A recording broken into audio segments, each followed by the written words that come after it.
Well, first of all, I have to say I'm absolutely delighted to be in Damascus for the first time. I've traveled many times to Syria, to the northeast since 2015, so for the past 10 years.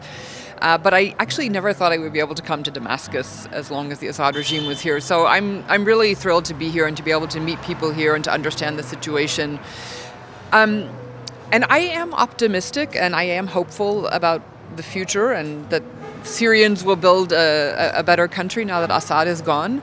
But of course, one thing that has started to worry me over the past week that I've been here is that because the Assad regime prevented people from making connections with each other and prevented people from the areas under the regime control from talking to people in areas outside the regime control.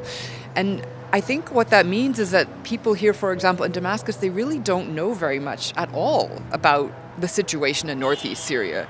And so they don't know even basic things, for example. They don't know that they have a co-mayor system where a man and a woman are co-governors or make co-mayors governing cities in the northeast, in Raqqa, Kamishli, Derek, etc. They don't know that they've created a local administration. They don't know that the SDF now is actually majority Arab. They think it's only Kurds, and so they just have this. Unfortunately, I think because travel, I guess, has been very difficult, that they haven't been able to get to know each other. And so I do hope now that with the regime gone, that Syrian people from all over can talk to each other and communicate and begin to understand these different realities, because they have been living in very different realities for the past 10 or 12 years.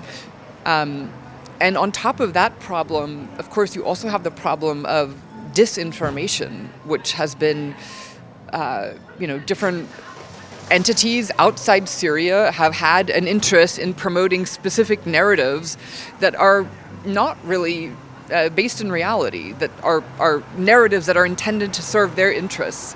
And so I hope that, the reality will be able to, that the Syrian people will be able to meet each other, understand each other, and that these disinformation narratives will be proven to be false. I think that the autonomous administration has been very focused on the security situation, which is understandable, but they also need to do more to communicate who they are and to communicate their plans for the future. I was just speaking to someone earlier today from Idlib who was basically saying questioning whether they were really Syrian or not in the northeast, or whether they wanted to remain part of Syria. And I told him, for 10 years I've been going to the northeast and they've always said they want to remain part of Syria, but there's still this misperception about them that people, they either believe it because that's what they've been told by external actors,